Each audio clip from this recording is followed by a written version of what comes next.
Welcome everyone to 30 Screams or Less, a horror movie podcast where we review horror movies in 30 minutes or less so you don't have to. Today's movie we're going to review is called Bone Tomahawk. It was released in 2015, directed by S. Craig Zahler. Starring basically everyone. It's essentially like an all-star cast. You have Kurt Russell as Sheriff Hunt, Patrick Wilson as Arthur, Richard Jenkins, the father from Step Brothers, as Chicory, David Arquette as Purvis. Doesn't have a big role though, but we'll get into all that. And Sid Haig, rest in peace, as Buddy. So the movie's about in the dying days of the Old West, an elderly sheriff and his posse set out to rescue their town's doctor from cannibalistic cave dwellers. With that in mind, I think we can just jump into this. 30 Screams or Less starts now. Corey, what did you think of Bone Tomahawk?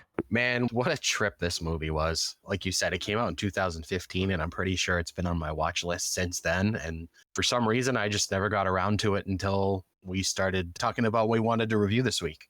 It was great, man. It was a cool mix of old school Western movies, which brought me back to hanging out with my dad because he loved Westerns and Clint Eastwood, stuff like that. And this was like that, but it had way more. Yeah, same deal. Actually, for me, it was like my grandfather. He watched Westerns every day. I would always look over to his window because we had joint homes. It was like a two-family. I would always look over and there was always a Western on. He was always watching Westerns. I haven't watched a Western in quite some time. So I know we review horror movies. So this is bridging that line between Western and horror. And I think it's more because of like the violence and kind of gore and the cannibalistic nature of this movie. Naturally, we're going to get into all of that, but yeah, it did bring back some memories of watching Westerns, and I haven't watched one in so long. But yeah, this movie starts off with a bang. Immediately starts off with a throat cut, which is pretty much a shitty way to wake up. It was David Arquette's character, Purvis, just robbing someone, cutting their throat. Like the whole camp was dead from that method, and they were just robbing them. Yeah, and then one of them gets... Was it David Arquette that died? No, it was Sid Haig that got jumped by one of the Native Americans out of the woods, right? Yeah, so it was like slightly after. They heard horses coming, which is indicating, okay, they heard the gunfire. They're about to go investigate. Don't know if it was the cavalry or something like that, but as soon as they heard the horse stomps in the distance, they fucking left. They were out. So they started going. They went through this path. They saw all these skulls along the path, which is like an indication of, okay, this is probably a bad area to be in. So they actually pulled up or walked up to this area. They had skulls and rocks, and it was like some circle formation showing that maybe this is a ritual site of sorts. And that's when he got ambushed and shot with arrows by the cannibals. Essentially, they were Native Americans, but they were their own kind of clan, if you will. They focus more on cannibalism as opposed to the land or anything like that. Did they ever actually show these people eating humans? Oh, they did. They showed one guy later on in the movie eating a leg like a freaking turkey leg. Oh, yep. Okay. Oh, yeah. That's the only scene that I saw where they showed cannibalism. Other than that, they showed these guys just like slaughtering people. And we got introduced to these cannibals via, again, Corey, another dead kid. I don't know how many episodes now where a kid dies. And I think at this point, it's just a standard in horror movies. But essentially a farmhand, here's some rustling going on in the farm and gets shot in the head by an arrow and killed by these cannibals, like real fast. And that's how we're introduced to this cannibal crew. They then go into the sheriff's station and take the doctor that's in there. The doctor's actually in the process of tending to one of the prisoners, which was Purvis, David Arquette's character. So they both got kidnapped by these cannibals. So you forgot to mention at the beginning when she's with her husband, who is Patrick Wilson, who I still don't understand how he had a broken leg. Oh, yeah, that's right. I didn't mention that. So the whole setup is Patrick Wilson, he's got a broken leg. He's kind of laid up in the house.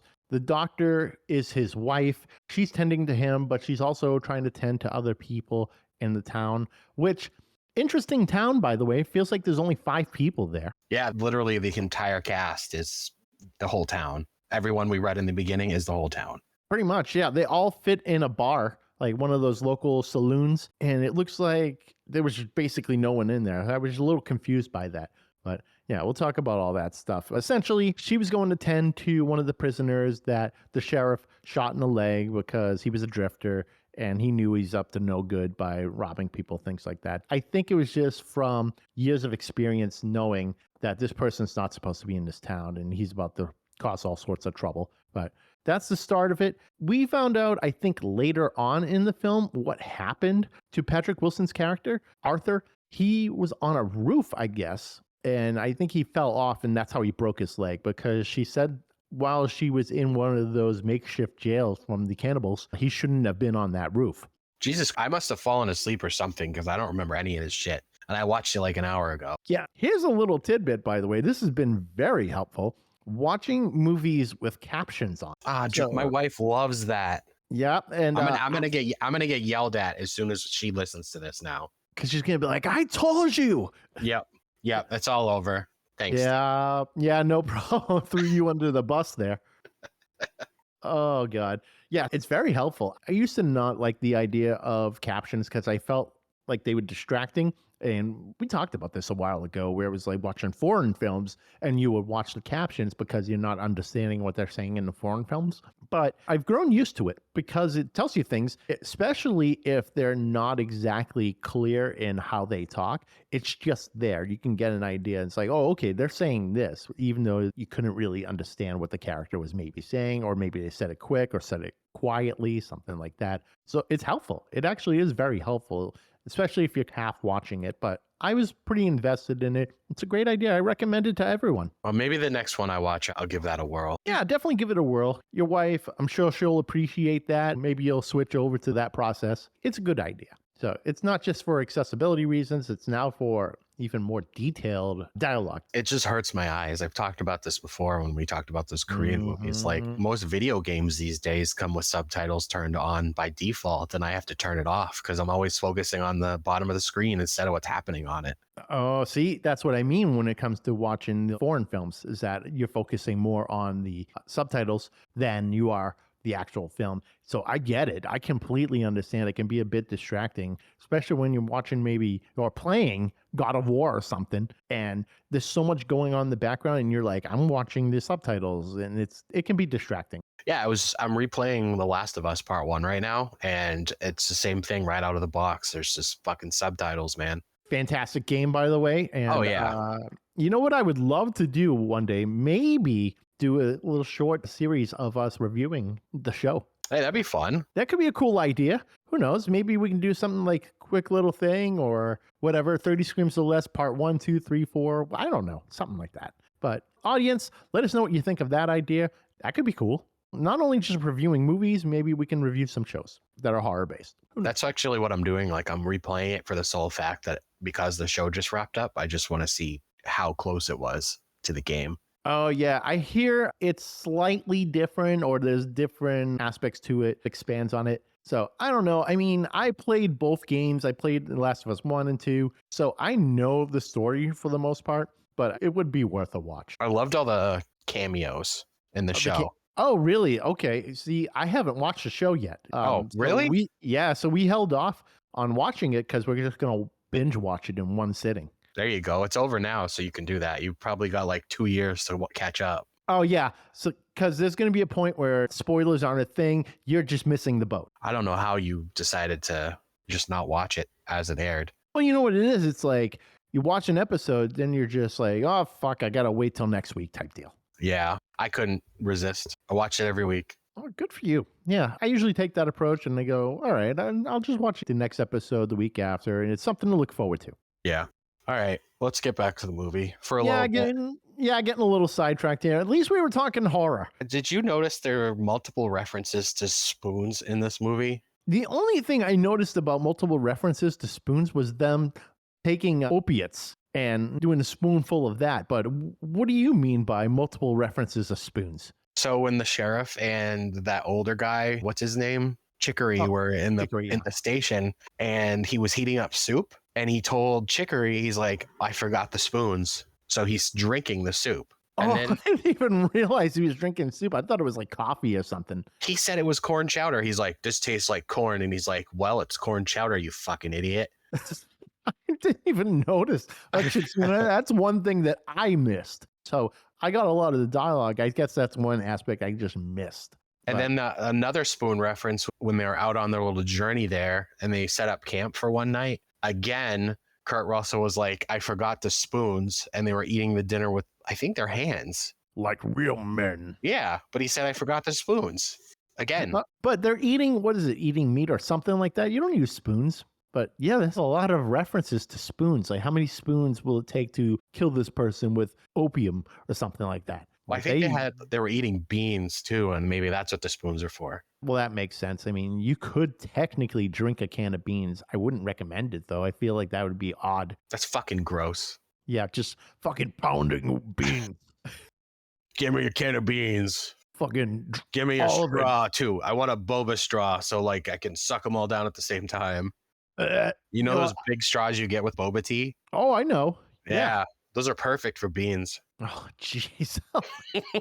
Drinking beans. Oh, like I love beans. Don't get me wrong, but I think the idea of drinking beans fucking grosses me out. Next time you get some beans, try it out. Fucking YOLO. Yeah, send it. Yeah, eat that shit into my throat. Everything's going wrong for you right now. Why not?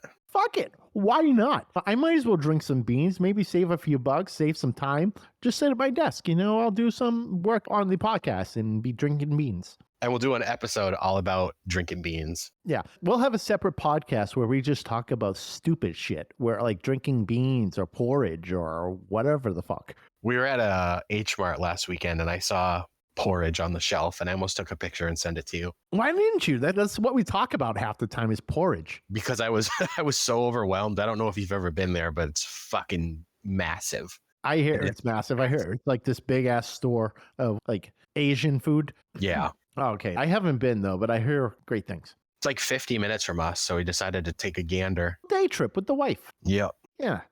Maybe I'll take a little day trip with the girlfriend. There you go. Go check it out. Just be warned though, it's like fucking Black Friday in the parking lot. It's a very small parking lot, the one in Burlington. Oh yeah? Yeah, you're gonna be circling that bitch for a while trying to snipe somebody's parking spot. Oh god. Is anyone gonna hit me in the fucking elbow? That's my question. Like, is that packed? It's possible. Ah, fuck. So yeah, for those of you who don't know, I fucking broke my elbow. I still can't. Those words just don't click. Nope. Slipped down a flight of stairs, landed straight on my elbow, got up. I was like, Jesus. And then I'm like, I'm fine. I'll shake it off. Next day, I got a fucking broken elbow. At least you got time to kill right now. I do have time to kill. So I got plenty of time to work on this podcast, which is great. Whatever. I'm not doing shit. So why was everyone's clothes very clean in this movie? Oh, I was thinking that too. I'm watching it. I'm like, for a Western, it really looks like their clothes are nicely pressed. It was at the dry cleaners or something. Their hair is clean as anything. Usually when you watch a Western, they're fucking slimy looking. Yeah, they never really got dirty until the end. Yeah, and even so, you would think if you're sleeping on the ground in a white suit, you'd be fucking head to toe dirty. That white suit would have just turned brown at some point, but nope, just spots here and there where it was a little dirty, and that confused me. This didn't really feel like a true Western in that aspect. Like, they should have been a fucking dirty ass mess. Yeah, dude, we never even talked about Bruder. You didn't even write him down on the notes here. Yeah, who was Bruder again? Bruder was that guy in the white suit who I thought was just going to be fucking dirty. Like, I thought he was a bad guy. Oh, yeah, that's right. I didn't write Bruder down because, he was a pivotal character.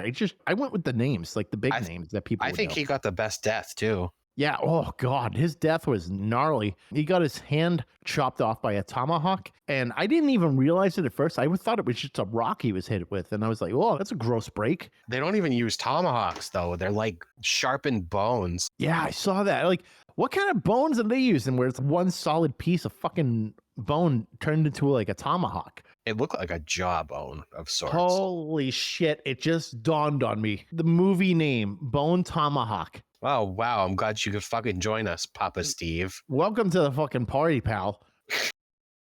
Oh my God. It literally just dawned on me because I was thinking the whole time, like, what the fuck why is this Bone Tomahawk? Like, I don't see anything. Like, the name of the town isn't Bone. No one's name is Bone. I can understand tomahawks because the natives would use tomahawks and arrows as their primary weapons. But I thought that was like an odd name. And it just fucking dawned on me. Yeah, dude, it was fucking jawbones. It was like deer jawbones or something that they sharpened and then just cut people up with.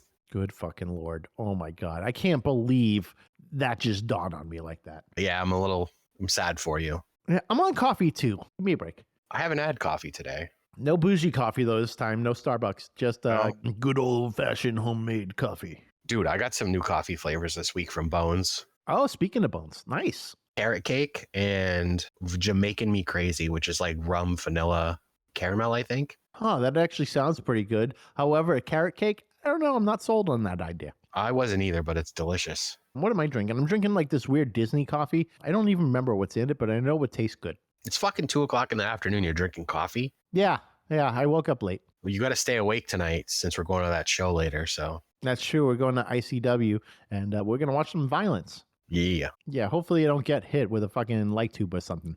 I kind of hope you do. I'd be like, fuck my life. Oh man. So the violence in this movie though, it was another very slow burn movie, but then once the violence starts picking up, poor Nick, man. Oh, yeah. This was some straight up Terrifier shit. Except obviously Terrifier was way more violent regarding splitting someone in half. He took a hacksaw in Terrifier 1. So Nick got a tomahawk.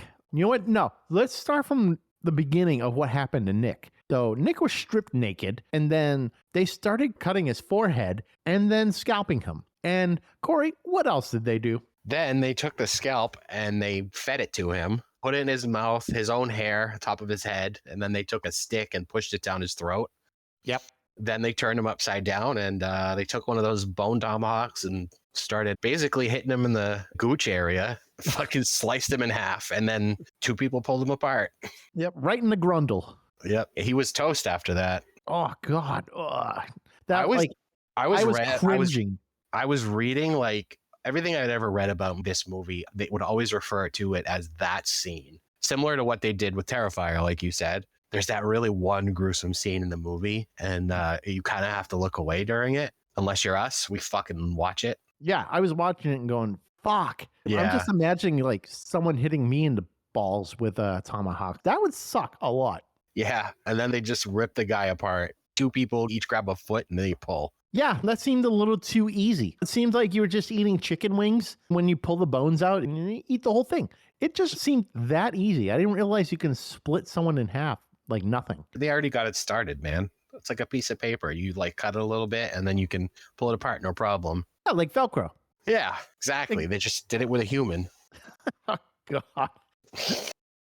Rip his dick and his ass right in half. Right. Did they split his head in half too when they were pulling? Because I would think the head's in the middle. So what side does the head split towards?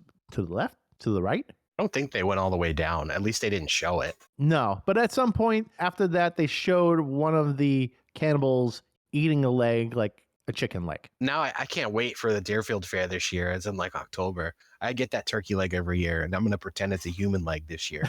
Just in honor of this movie. Oh my God. Just be like, feet. At least they weren't doing something fucking weird like sucking a toe or whatever. I'd be like, okay, that's nope, off, turning off. Can't do it. I'm out. Yeah, fuck this shit. I'm out. But yeah, that was definitely a brutal fucking scene. And then they decide that they've had enough of Nick and they pull Mr. Kurt Russell out of the cage and start fucking around with him.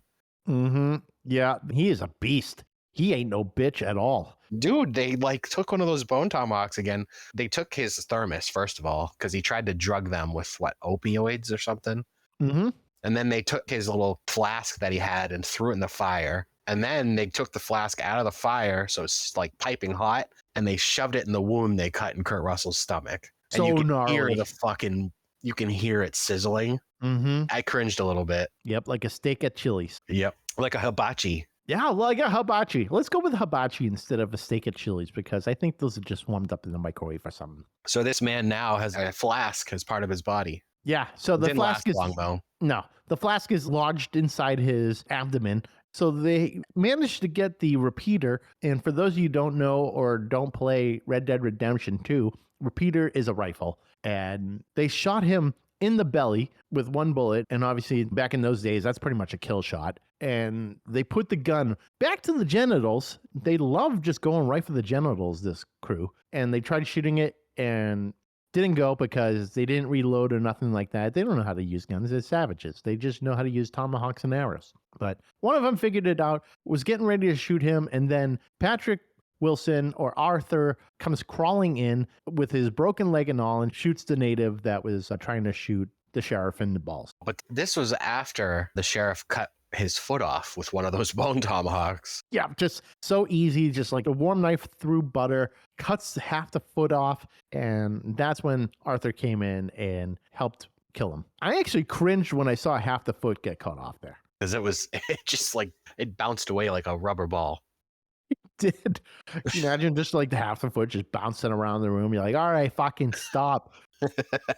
Yeah. And then, like you said, he comes in and caps him. Oh, you forgot to mention. So the savage did figure out how to reload the gun and ends up putting one in the sheriff's stomach. And he's just bleeding profusely at that point. And of course, the sheriff being a fucking badass, after they shoot the natives, he knew he was going to die. So he grabbed the repeater and he just sits up against the wall, whatever, of the cave, says his goodbyes, says to Chicory, tell my wife I said goodbye, and I'll say hello to yours, because Chicory's wife died way, way, way earlier, like years ago or something like that. So that was like his final words, his goodbyes, and he just hung out like a beast, waiting to kill the rest of the natives.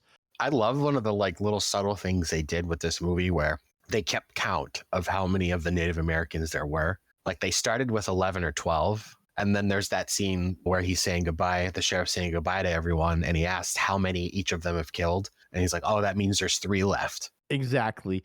And we're going to get to like what happened at the end. But one thing I did want to bring up, though, as they're walking out, they actually mentioned this before about, and especially has to do with the count. So they said X amount of cannibals. I think it was like 7 at that time. And then as they're walking out, they see one of the pregnant ladies that they referenced as part of 2 ladies and 7 men. One of the pregnant ladies, limbs cut off, and some sort of sticks in the eyes, so she was blinded. So basically, her sole purpose is just to give birth. She can't walk, she can't do anything, she can't see, which is friggin' awful. So naturally, as they're leaving the cave and the sheriff is just hanging out, waiting to kill the other cannibals that are going to come in at some point, they just walk past her, and I'm thinking to myself, it's another dead kid right there. Yep. Another one. God. So obviously, if there's 2 pregnant ladies and they just walk out, all of the cannibals are dead, there's another 2 dead kids. That cave they were in looked pretty cozy too, though. It was a nice little cozy cave, nice little fire pit. They had their jail cells there. Seemed like a nice little place to set up camp, hang out. I would definitely hang out in a cave like that. Fuck it. Those fucking jail cells they built were legit. I don't even understand how they did that. There was one of them looked like it had a wide open hole on the side. Like you could just crawl out if you really wanted to. Oh, I'm sure. It didn't seem like they were all that bright. They have the need to eat humans and give birth. That's about it. I think it's just one or the other. We never talked about Arthur, that scene where he killed one of them and he cut that piece of jewelry out of its throat. Oh, that. I was going to bring that up a minute ago and we were like in such a flow, but I was wondering what the hell he was doing. At first, I'm thinking that he was trying to pull out the bullet that they shot the cannibal with, because, that would make sense. Save your bullets. He may be able to reload that thing back into the gun. Could be bloody, but whatever. Could use it again, recycle that bullet. But as I'm seeing him carve into this, I'm thinking, is it a teeth that this person swallowed and it's stuck in his throat? But it turns out it was a device that they made. It's kind of like a whistle. So whenever they scream, it made this loud whistle, loud scream type sound. That's how you was hearing the crazy beast sound that all of those cannibals were making. Dude, that's like when they revealed that part, because it sounded like they were just predators, like literally the predator for the most of the movie until we saw that part. And you know what? I thought the same thing when I heard them yell like that. And, he's looking up at the sky. I'm like, that's so much like Predator, because the Predator would do that too. He would just stand in the trees and just scream out loud and assert dominance type deal. I got that Predator feel when I was watching that. Yeah, definitely. 100%. Yep. So Arthur was using that whistle thing that he carved out of the cannibal's throat to actually lure them in so he could kill them, which I thought was a little snazzy idea. Considering you basically had one leg. Yeah, exactly. Think about how much he had to travel with a fucking broken leg just to get to that cave. That's wild because they took days to get to that area. Also, how the hell did they figure out exactly where they were going if they had no compasses? I don't know. And another thing that I was confused about was the fact that they literally left him a trail of rocks in a desert so he could find where they were. Fucking Oh, rocks. yeah, yeah, that helps. Okay, I know exactly where it is. That looks like a line of rocks. Then I'll go that way. There's a lot of line of rocks when you're in a desert. I've been in a desert. There's no rhyme or reason that you can figure out. Okay, I have to go this way. Okay, I guess that works. Next time I'm in the desert, I'll set a line of rocks and someone's gonna find me. Or just bring some Skittles with you and set those out instead. Oh yeah, and then all of a sudden I'm like, I have Hansel and Gretel rolling up, and I'm like, I don't need your help. You just ate candy all the way here. How the hell are we gonna get back? And I'm like, I don't know. Or you could do beans. Oh, beans, but I would have been drinking those along the way, I'm sure. Bring multiple cans of beans. You're going to get sick of them at some point. Yeah, I mean, drinking beans in the desert, I don't think sounds like a good time. No, good way to get dehydrated and dead. Yeah, yeah. Well, I mean, at least I'm fed, but drinking beans, I don't know. I don't know. I prefer water, but when you're in the desert, you don't have water, you just make do. Yeah. Yeah. But what else was I going to say about that? Yeah. Walking that whole way, I thought that was crazy with broken leg and everything. The scene where he got left in the desert, by the way, I don't think we actually talked about that. No, we didn't. No, where he had to get his legs set because he basically rebroke it trying to fight one of the crew who said something snarky about his wife. And he rebroke it. So they gave him a bunch of opiates to knock his ass out so they can reset it. I feel like they should have showed it for a little extra violence, but they didn't show it. They just cut away to, I don't know, the mountains. No screaming, no nothing. They should have just added it in there. Fuck it. They already got super violent at the end. Maybe they just waited for the violence. Kind of like Once Upon a Time in Hollywood, the Tarantino movie, where nothing was happening until the end, where it turned into nothing but violence. I never watched that one. You never watched that one? Oh, it's good. Very long, slow burn. But the end is where it kicks into friggin' overdrive, quintessential Tarantino style. Yeah. I'm surprised this wasn't a Tarantino movie, honestly. There's like everything that he normally does. Yeah, it did feel that way. He had that movie, The Hateful Eight, which I didn't watch because, what was it, 40 hours long? Dog shit, too. Don't watch it. No. Someone's going to come for me for saying that, too. I know it. My girlfriend said the same thing. I've had it in like my Netflix queue for ages, and I'm just like, I'll get to it. So to hear two people say, don't do it, I'm not going to do it. Yeah, stay away. Yeah, I'm not going to waste 4 hours. I don't know. It's like 3.5 hours. It's something crazy. I'm not going to waste that amount of time in my life. I could be doing way more things with 3.5 hours of my life. That actually came out the same year as the Bone Tomahawk movie we're talking about. Oh, so maybe that's why it flew so under the radar. And Kurt Russell's in that movie, too. Oh, okay. I guess Kurt Russell had a bit of a Western kick that year. He made one bad one and one really good one. The average is 50-50 then. Yeah, whatever. Yeah. So with that in mind, Corey, what do you give Bone Tomahawk? Bone Tomahawk gets 4 dead kids for me. Four dead kids out of 5.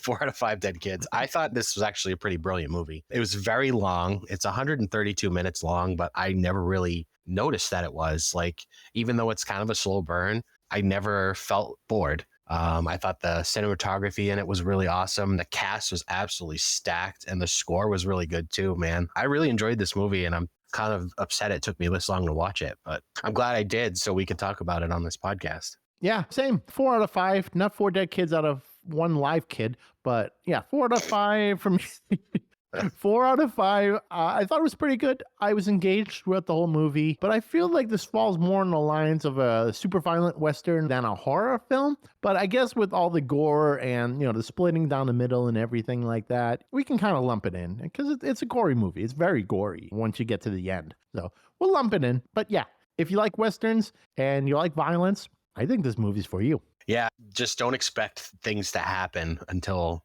more towards the end of the movie. Exactly. So just wait it out because it does one of those 0 to 60 deals. It's a slow burn. But once you get to the end, that's where the magic happens. Absolutely. Yeah. Watch it.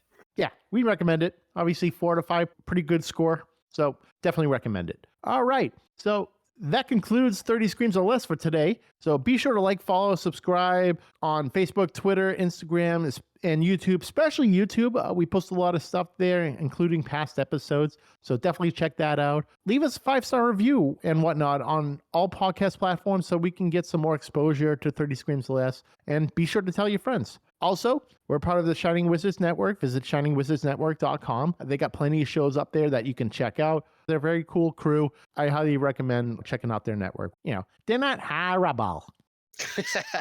We ain't horrible either. No, we ain't. Also, visit 30screamsorless.com for all previous episodes and transcripts to go with all those episodes. So if you want to read the lunacy, it's up there. Check them out. And if there's anything you want us to review, send an email to 30screamsorless@gmail.com or hit us up on social media. Slide into the DMs per usual. Maybe we'll respond. Maybe we'll say fuck off. No, just kidding. We'll actually listen. We have a whole list set up. But tell us what platform it's on, whether it's Shudder, Netflix, Paramount Plus, whatever. Just let us know. All right. And with that in mind, I'm Steve. And I'm Corey. And thanks for listening to 30 Screams or Less. Fuck off. Deuces.